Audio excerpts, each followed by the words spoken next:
समोर बोलले त्या मैदानात महाराष्ट्र राज्याचे सर्वात कर्तबगार माजी मुख्यमंत्री आणि आजचे तुमचे माझे सर्वांचे नेते आणि खऱ्या अर्थानं या राज्यातल्या 13.5 कोटी जनतेचे लोकनायक आदरणीय एकनाथजी शिंदे साहेब, व्यासपीठावर असलेले सर्व मंत्री, सर्व मान्यवर, सर्व पदाधिकारी ज्यांचा आज प्रवेश होतोय, ते अतिशय महत्वाचे 2 नेते आदरणीय भगीरथ बालके आणि त्याचबरोबर ज्यांच्या हातात पंढरपूर तालुका मतदारसंघाचा गुलाल आहे ते अनिलदादा सावंत आणि प्रणितीताई शिंदे आमची कन्या यांचा प्रवेश होतो. जास्त बोलत नाही मित्रांनो, मी एवढंच सांगतो. 74 सालापासून राजकारण करत असताना, कॉलेजच्या जीवनातले विद्यार्थ्यांची चळवळ उभा करत असताना, नागपूरपासून कोल्हापूरपर्यंत आणि बेळगावपर्यंत दौरा करत असताना अनेक मुख्यमंत्र्यांच्या जवळ जायला मिळालं, अनेक मंत्र्यांच्या जवळ जायला मिळालं, अनेक पंतप्रधानांच्या जवळ सुद्धा मला जायला जीवनात माझ्या मिळाली. अनेकांचा लाडका कार्यकर्ता म्हणून शहाजी बापू, अनेकांचा लाडका शहाजी बापू म्हणून गेली 40 वर्ष तुम्ही ऐकत आला. पण जीवनाच्या संपूर्ण राजकारणाच्या वाटचालीत मला एकच ठिकाणी आधार मिळाला. ताणलेल्या जनावराला कुठंतरी रानात तळ पाणी प्यायला मिळतं, तसं राजकारणाच्या माझ्या जीवनात मला एकच आधार मिळाला. तो आधार म्हणजे एकनाथ शिंदे साहेब. फक्त आणि फक्त बहुधाची करुणा ज्यांच्या अंतःकरणात आहे, दयासागर म्हणून मन ज्यांचं आहे ना, आकाशाला गवसणी घालणारी ज्यांच्याकडे राजकारणाची बुद्धिमत्ता आहे, असं महाराष्ट्रातल्या आधुनिक ह्या नेते आहेत ते एकनाथजी शिंदे साहेब. बालके साहेबांचा प्रवेश अनेक मी गेली 3-4 वर्ष प्रामाणिकपणे प्रयत्न करत होतो. करणार अनेक अडचणी आल्या, अनेक आपल्यात काही लोकांनी वेड्या वाकड्या वावड्या उठवून भगीरथ दादाला त्या ठिकाणी बुजवलं. परंतु मी भगीरथ दादांना, अनिलदादा सावंत साहेबांना एवढंच या ठिकाणी सांगतो, 2 वर्षात 5,500 कोटी रुपये एकट्या सांगोला तालुक्याला मिळत असते तर प्रणितीताई या शहराला काय मिळेल शिंदे साहेबांकडून याचा विचार सही करावे ते एकनाथ शिंदे साहेबांनी कधी कागद वाचला नाही. परंतु तळागाळातल्या माणसासाठी, गोरगरिबासाठी, गोंजाऱ्यासाठी, धनगरासाठी, सदगरासाठी, टकाऱ्यासाठी, आदिवासीसाठी, मराठा असो, बौद्ध असो, मातक असो, होलार असो, कुठल्याही 18 पगड जातीसाठी रात्रंदिवस कष्ट करणार, स्वतःचं शरीराकडनं बघता रात्रंदिवस राबणारं नेतृत्व एकनाथ शिंदे साहेबांनी. आणि एवढ्यासाठी मित्रांनो उद्याची लढाई करायची. आज भगीरथ दादाचा या ठिकाणी प्रवेश होतोय, अनिल दादाचा प्रवेश होतोय.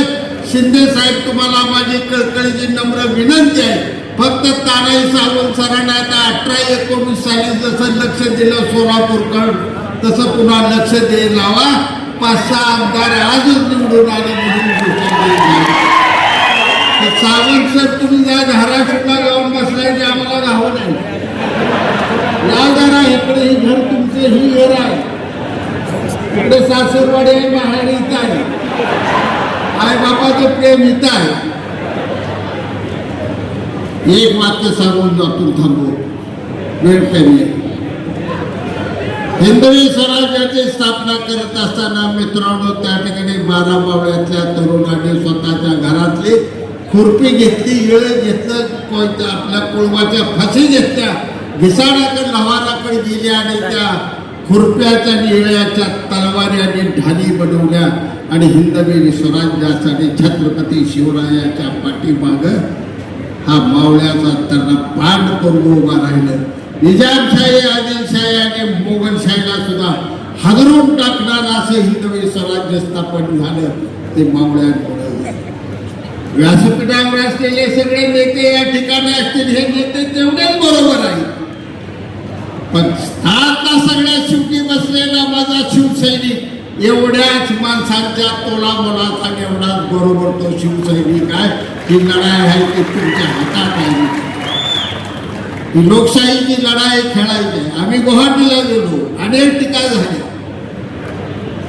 जर आम्ही गुवाहाटीला शिंदे साहेबांबरोबर गेलो नव्हतो तर हुल्लेत आहे तुम्हाला 1500 रुपये महिन्याला कुठनं मिळणार अहो नव्हतं कळत तुम्हाला पैसे मिळाले. आम्ही गुवाहाटीला गेलो, शिंदे साहेबाला आम्ही मुख्यमंत्री करतो म्हणून केलं आणि आज प्रत्येक बहिणीला 1500 रुपये भाव दर महिन्याला मिळते.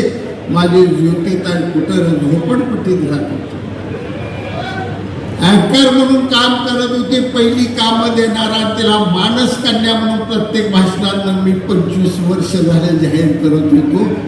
आज शिंदे साहेब तुमचं दयाळू मन, एवढं मोठं मन आहे. या आंबेडकरांच्या पोरीला तुम्ही आज राज्यसभेत पाठवला.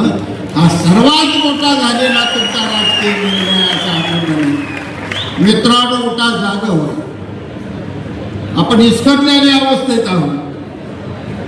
खंबीरपणे आपल्या माणसासाठी आपल्यासाठी कष्ट करणार शेतकरी शेतमजूर गोर गरीब सर्वांसाठी राबणारं नेतृत्व आहे ते एकनाथजी शिंदे साहेबांचं नेतृत्व आहे. त्या नेतृत्वाने केलेलं काम घराघरात झोपडीपर्यंत पोहोचवा.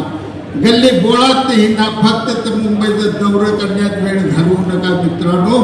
काय लोकांना हे जिल्ह्यात साहेबाशी सवय लागली आहे. मंत्री सुद्धा कमी आहेत त्या मुंबईमध्ये, पण आमची माणसं मात्र 4 लोक मुंबईला ठरले नाही.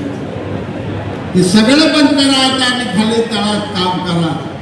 मी जाता जाता एवढंच सांगतो की भगीरथ भालके आणि अनिलदादा सावंत यांचा प्रवेश आज सोलापूरच्या जिल्ह्याच्या राजकारणाला कलाटणी देईल.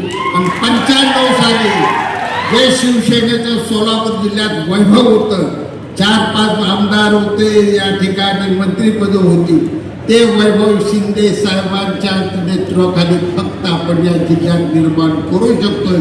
उठा आणि लढाई आहे ती तुमच्यासाठी लढाई आहे, तुमची माझी लढाई आहे. नेतृत्व फक्त शिंदे साहेबांचं आहे.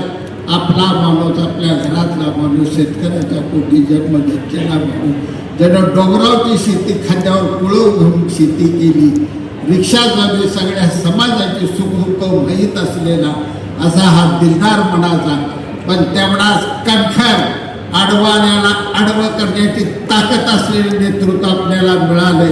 त्या नेतृत्वाचे हात बळकट करा आणि भगीरथ भालके आणि अनिल सावंत या दोघांना उद्यापासून भरभरून साथ द्या मित्रांनो. या तालुक्यात आजूबाजूच्या सर्व तालुक्यात शिवसेनेचा भगवा झेंडा हा फडकल्याशिवाय राहणार नाही. जगाच्या पाठीवर अनेक पक्ष झाला असतील, पण छत्रपती शिवरायाच्या नावानं असलेला एकच पक्ष आहे, तो पक्ष म्हणजे शिवसेना आहे. हिंदू हृदय सम्राटांचे विचार असलेला हा पक्ष आहे. म्हणजे आनंद गेली रात्रंदिवस डोंगर दऱ्यात वाढवलेली ही शिवसेना, त्यांच्या पाठीमागं एक शाखा प्रमुख म्हणून काम केलेले एकनाथजी शिंदे साहेब आज मुख्यमंत्री आणि उपमुख्यमंत्री. उद्याचं भविष्य दैदिप्यमान तुमचं माझं सर्वांचं आहे एवढं खात्रीनं सांगतो. आणि लोकनायक म्हणून एकनाथ शिंदे साहेबांचे आपण हात बळकट करण्यासाठी रात्रंदिवस कष्ट करून एवढी विनंती करतो आणि माझे 2 शब्द संपवतो. जय हिंद, जय महाराष्ट्र.